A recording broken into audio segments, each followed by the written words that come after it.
10, 9, ignition sequence start, 6.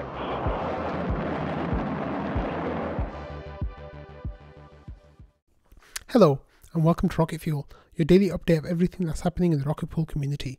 My name is Whack Whack Attack. Today is April 12th, and we've got a pretty quick episode for you all, I think. So we're going to start with this this event that happened yesterday in trading. We saw it at just after 5:30 Eastern time, and there was a large sell of RPL. 10,000 RPL was sold here, which is $500,000, and then a few minutes later, that basically hit the price right away, and then a few minutes later there was a whole bunch of sells basically kept coming in from the same person, and people were kind of like trying to find out what was going on and why they were selling so much. And I'm trying to find the transactions, but maybe I started in the wrong place, but that's okay. Let's have a look on Binance, what happened to the price. So basically, we were at around $47, went all the way down to 41 on Uniswap. There was 55 or 60,000 RPL was sold basically in the matter of a few minutes. As you can see here from the address, the person started selling RPL right here pretty much, and they were selling thousands and thousands at a time, and just like really impacting the price with slippage. And they took a big hit on the price like that as well, but I don't know why they didn't sell over the counter. Also, if you have a look, they also it looked like they dumped a whole chunk of the LDO token as well, just before they started dumping RPL.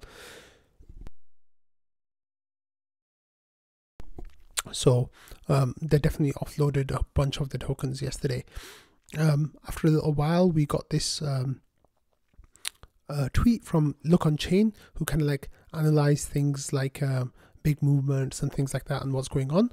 And they said, we saw that Blockchain Capital sold liquid staking derivative tokens today. They sold 1.5 million LIDO tokens, LDO tokens, worth $2.5 million, and 65,352 RPL, worth $2.9 million. So now they hold no more LDO, and they hold 107,000 RPL. Then this Look on Chain tweet like goes on into more detail about what happened, and it says they bought their Lido for 1,000 ETH and sold it for 1,871 ETH. In dollars, they made $1.05 million of profit, but 871 ETH of profit in that time, which is pretty nice. Then they said about the RPL, they bought a bunch of RPL at like $34, and yeah, they give information here. They basically made they bought it at $34 here, and $35, and then they sold that at 44, which made them $1.09 million. And then another one of their addresses bought it at around $19 and sold that as well. So they made another $1.5 million with that purchase as well. So they made quite a fair chunk of cash with the RPL purchases, and they still have 107,000 RPL left. The main wallet that was doing the dumping only has they only have 55,000 RPL left, 55,400. But here they're looking at two addresses, so they've got the information here, and yeah, it looks like it was Blockchain Capital. The interesting thing is that Blockchain Capital is actually a member of Rocket Pool's ODAO, so some community members were getting kind of upset about that. And in response to that, Maso had a wall from 0.035 to 0.045, I think, somewhere around that amount, a 100,000 RPL wall, and he removed that wall yesterday. So the upside liquidity now is a whole lot less. It's 235,000 RPL of upside liquidity going up. However, if you look at the downside liquidity, there's very little downside liquidity. So I think that's one of the reasons why the person stopped dumping RPL when they did, because there's not enough liquidity to eat that volume on the downside. It might be that they either wait for the price to pump a little bit more before they dump again, or they'll just sell in smaller chunks to have let the market absorb those sells. But I'm not sure if they will continue selling or if they'll keep holding their RPL. They of course unloaded all their LDO tokens, so that was definitely something that was curious from yesterday. Just want to keep an eye on and see if they sell more. Okay, another thing that happened yesterday was this really amazing launch of PancakeSwap. And for those of you who don't know, PancakeSwap was one of the biggest dexes on the Binance Smart Chain. They moved to the Ethereum main chain and they're doing some really cool things there. PancakeSwap, it says, "Good morning, Rocket Pool. Your farms are now ready on Ethereum PancakeSwap. Stake RPL ETH and rETH ETH liquidity positions to earn cake." That's their token. And then it says, we have concentrated liquidity, one small step for yield farmers, one giant leap for traders. So everyone wins out.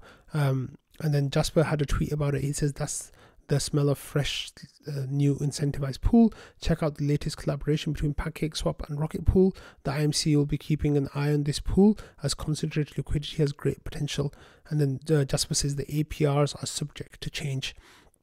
And as you can have a look, the APR here is 203,000% for the RPL token and 114% for the rETH token. And the reason for that, of course, was because there was very little liquidity on staked with them, like deposited with them. So the rewards looked way too good to be true, of course. But as more deposits came in, as you can see here now, the RPL is down to 787% because they only have $1,236 worth of liquidity there. And the rETH pair is right here. That is currently down to 30% APR because they have $81,000 of liquidity there. So the multipliers here of the APR, so the rETH multiplier is 4.5, and then the multiplier for RPL is 1.8. So these are pools that are being incentivized and that they're working on like really nicely. So that's really cool. There are a couple of things that you should know. Basically, is these pools have targets for their APRs, and they're aiming for 20% of RPL ETH APR if the TVL is $50,000, and for rETH ETH they're aiming at 10% APR at $250,000. However, the APRs are flexible. If they can bring in more TVL, then they can adjust those incentives on the fly so that the same APRs are maintained. If they can, like for example, if they can attract $100,000 of RPL ETH TVL, then they can double their incentives to maintain that 20% APR. So the amounts that they're doing is flexible. They really want to encourage growth in these pools, so they're definitely doing some good stuff about that. I personally have never used PancakeSwap before, but it seems like they really want to try to grow in the Ethereum ecosystem, and that of course is really great because I think they were one of the most popular dexes on the Binance Smart Chain ecosystem. So they're doing some good stuff with the Rocket Pool tokens right now. So definitely going to keep an eye out on that and what they're doing. And if things change, then I'll let you all know. Okay, next we've got the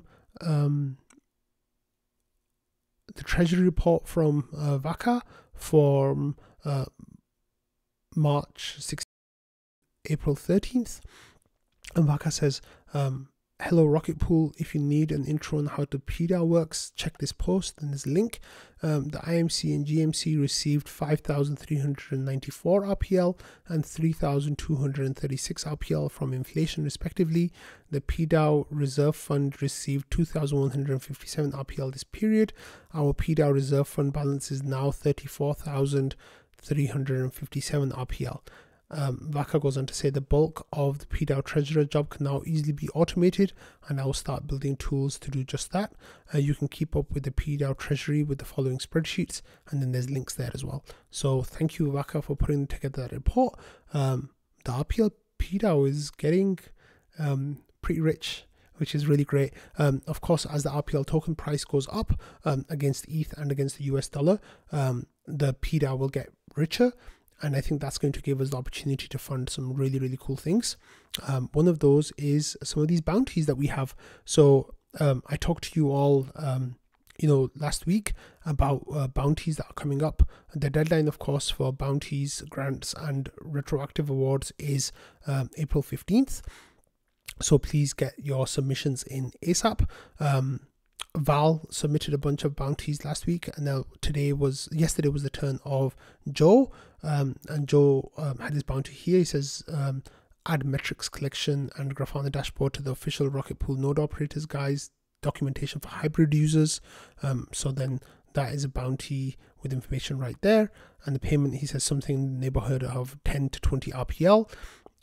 He says the next one, add metrics collection and wait, is that the same one again? I think maybe Joe posted that twice.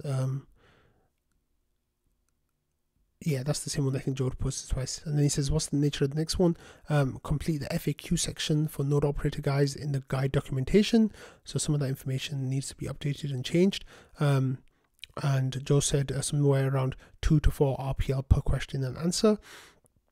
And then Joe had another one here. It says complete the FAQ section for liquid stakers in the guide documentation, and then the payment for that is 2 to 4 RPL per question and answer, and then support notifications for the smart node. This one's really cool. It's kind of like what Beacon Chain website does at the moment. Is like, if something happens on your node, like if you're not attesting, if you get a proposal, if you get a sync committee, all that kind of stuff, you get notification.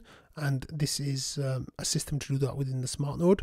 And Joe says that the bounty for this will be about 250 RPL because it's quite a big job. Yeah, 250 RPL for that one. And then there's other bounty applications as well that are coming through. And here's another one from Joe as well. He says create a smart node add-on for Rocket Arb that supports arbitrage capture for both new mini pool deposits and mini pool closes, final distributions. And then this one, the bounty is set to around 50 to 100 RPL for a complete implementation. So Joe has put out a whole bunch of bounties, which is really great, and we're going to be discussing those in the GMC meeting that we'll probably have next week sometime, I guess. Once all the applications are in, we'll take a couple of days to read through it all, make our notes, everything like that, and then we can start discussing things and get ideas on what we should do with that. So that's really cool. Thank you, Joe, for that. Next, we had this article by YK, who wrote about Rocket Pool's token dynamics on this Mirror article.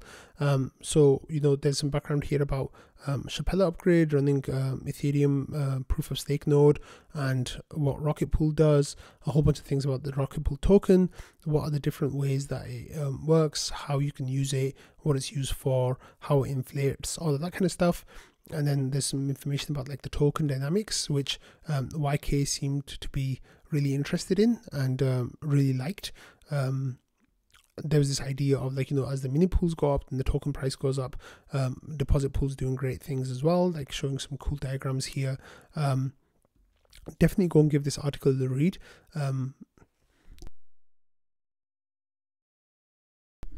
There's this section here at the end about the volatility of RPL and against ETH, and comparing that to the Lido volatility, and arguing that the RPL volatility is less, and that's a good thing.